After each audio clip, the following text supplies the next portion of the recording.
Nectar Droplets Series, Part 2. Shri Sva-niyama-dasakam. 12 verses of my own self-imposed regulative principles by Srila Saccidananda Bhaktivinoda Thakura.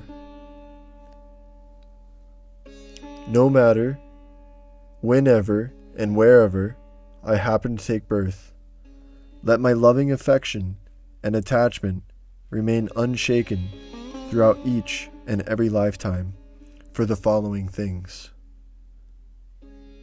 for my divine spiritual master, for Sri Gauranga, for the detailed topics of pure devotional service and the methods of its execution, as personally instructed by him, for the holy places of pilgrimage such as Sri Navadvip, Sri Kshetra, Sri Vrindavan, and so on, which are all blooming with divine sanctity due to his performance of wonderful pastimes therein, for the Diksha mantra bestowed upon me by the divine grace of my spiritual master, for the holy name of Sri Hari, for the most beloved eternal associates of the Lord, for the sacred days of celebration throughout the year such as Sri Ekadashi, Sri Janmashtami, and Sri Radhastami, and the appearance and disappearance days of the great Vaishnavacharyas, for the Lord's dearmost devotees who strictly follow in the sacred footsteps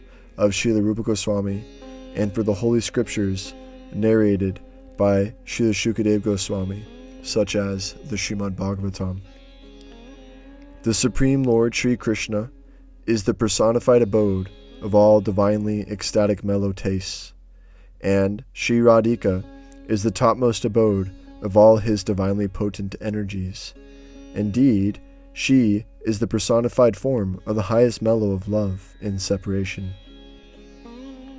Within the forest of Vrinda, which is gloriously rich in the all-pervading treasure of the sweetest Madhura Ras, this Lord Sri Krishna is continuously enjoying, as he makes Sri Radhika happy by his loving service rendered to her 24 hours a day.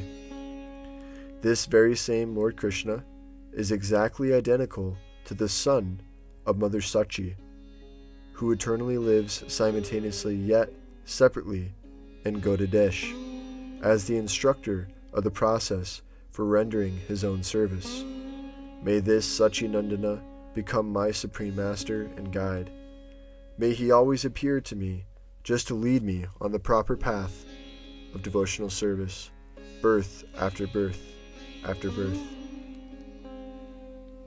Let no form of so-called renunciation or asceticism become fit for my acceptance if it does not give rise to the continual expansion of my eternal serving mood of loving devotion. And let no form of so-called knowledge or intellectual cultivation appeal to me at all if it does not admit the reality of eternal individuality shared by the Lord and his devotees during their everlasting daily pastimes. I have no desire at all for practicing any branch of the eightfold yoga process, for none of them contain any scope for enjoying the daily pleasure of serving Lord Hari, such as his confidential worship does.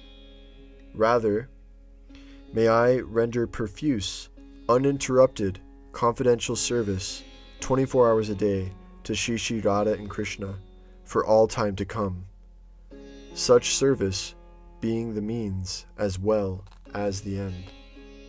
May I continuously reside in a small, lonely cottage at the base of a desire tree in the topmost holy abode of Sri Navadvip Dham, which is sanctified by the lotus feet of Sri Saccidananda.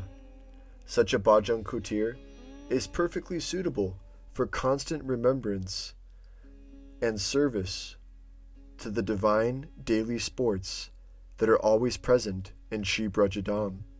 Indeed, in contrast to this, I will never live in any other place, even if it is aspired for with great enthusiasm by the most wise sages and demigods of all sorts.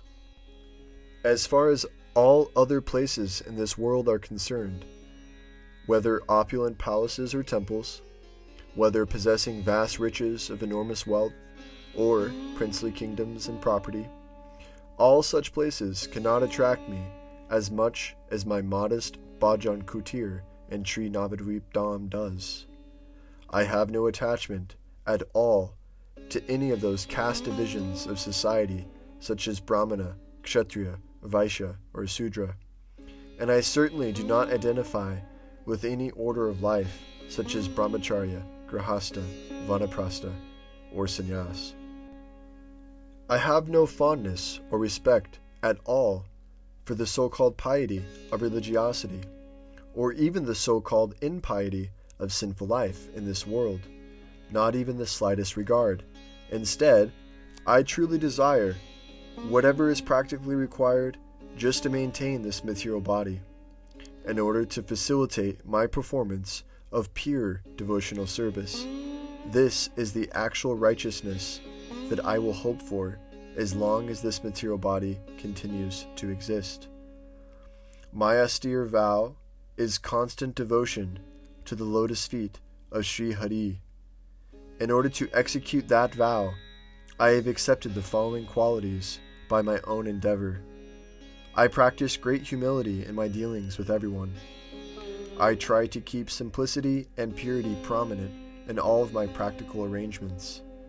I maintain extreme tolerance in all types of favorable or unfavorable circumstances.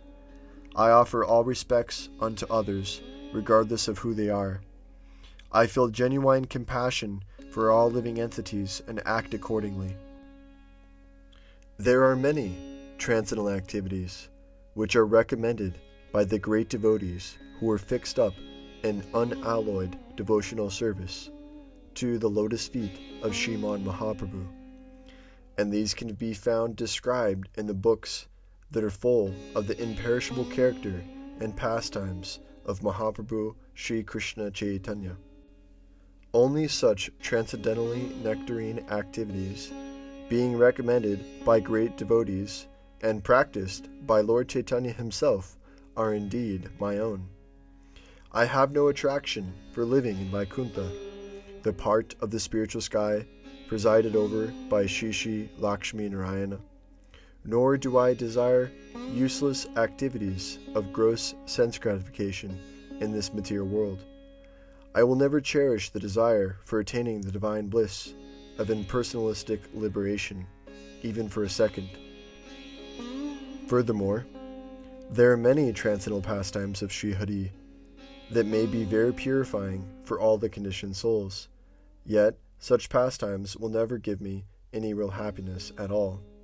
This is because such pastimes are quite different from blissful ecstasies of consciousness, being completely devoid of any relationship with Sri Radhika, who is the one and only fountainhead of pure joy.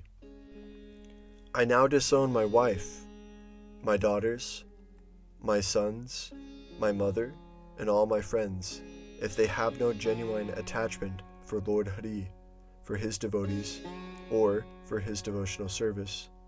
It is definitely a great sin even to accept food grains prepared by such non-devotional, materialistic sense gratifiers. If I were to remain in the company of such persons, then how will the eternal perfection of my Hari Bhajan ever come about? There are certain persons who appear to be very advanced in devotion. Indeed, to increase their service to the Lord, they have long since rejected the evil company of those who are completely blinded by faulty arguments arising from so-called intellectual logic, those who are madly addicted to fleeting pleasures of the dull material body, those who are adverse to and envious of Lord Sri Krishna, and those who are very fond of the inferior, distasteful concept of liberation as it is cherished by the impersonalists. They have thus favorably avoided all kinds of bad association. Yet it is seen that such persons worship Lord Govinda without Srimati Radharani being present.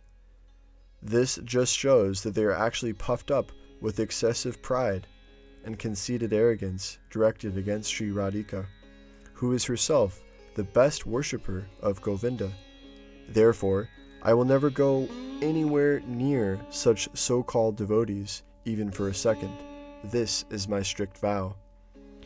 Passing my life in a simple, practical way, eating only prasad food grains and milk products, the remnants of the Supreme Lord, His mercy, wearing only prasad cloth that was offered to the deity, using only the pots and utensils sanctified by the Lord's exclusive service, I will thus remain completely aloof from material sense gratification, living by the side of Sri Radha Kund, her very own abode, worshipping the divine couple with a blissful mind. The time will come for my body to die. At the soles of the devotees' lotus feet, who are themselves serving the lotus feet of the divine couple, I will thus give up my body. There is a class of pure devotee who is completely expert and experienced in following the instruction of Sri Saccidananda. Such a devotee incessantly worships Srimati Radharani exclusively, who is indeed the most worshipable personality, who is deeply absorbed every day in relishing the divine mellows of Sri Krishna's association. The pure devotee of this caliber definitely performs his confidential worship wholeheartedly and with exclusive surrender unto Sri Radhika. Thus, he always lives in Sri Brajamandala. I shall take the nectarine water that has washed the lotus feet of such a devotee and carry it on my head. Drinking it with great joy and with a devout heart, I will then happily offer my full prostration upon the ground in the nicest, most perfect way that I possibly can. This will indeed be my routine each and every day. As a spirit soul, my natural tendency is to be eternally situated in the loving devotional service of Lord Hari. However, due to the strong power and influence of the Lord's Mahamaya, I have somehow plunged deeply into the fathomless ocean of material sorrow and grief. I shall transcend this world of Maya and go to the spiritual world only by faithfully following these self-imposed vows every day. And the only way I will get the strength to follow these vows is by attaining the mercy of all the Vaishnava devotees of the Lord. May their causeless mercy and soft-hearted compassion, which wards off all illusion, become my exclusive friend and guide for all time everlasting.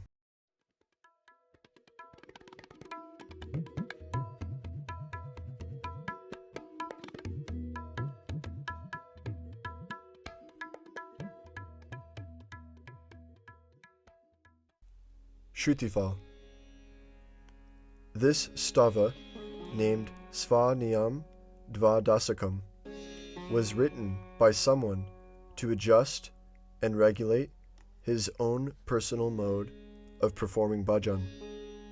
If any other devotee happens to chant this stava with a very special quality of resolute faith, fully offering his mind unto the supreme beautiful forms of the divine couple Shri Radha Govinda, his most dear possession, or to the divine beauty of their deity form, or to the beauty of Shri Gaura Sundar, the combined form of Shri Radha Govinda, or to Srila Rupa Goswami, the dear most beloved devotee of Shri Radha Govinda and Shri Gaura Sundar, then that fortunate reader definitely attains his own place of eternal residence in Sri Brajadam. Always following behind his own Manjari Guru in his own spiritual body of a Manjari, he finally renders all kinds of variegated eternal services for the exclusive worship of Shri Radha Krishna. Thus concludes the final teachings of Srila Saccidananda Bhaktivinoda Thakur.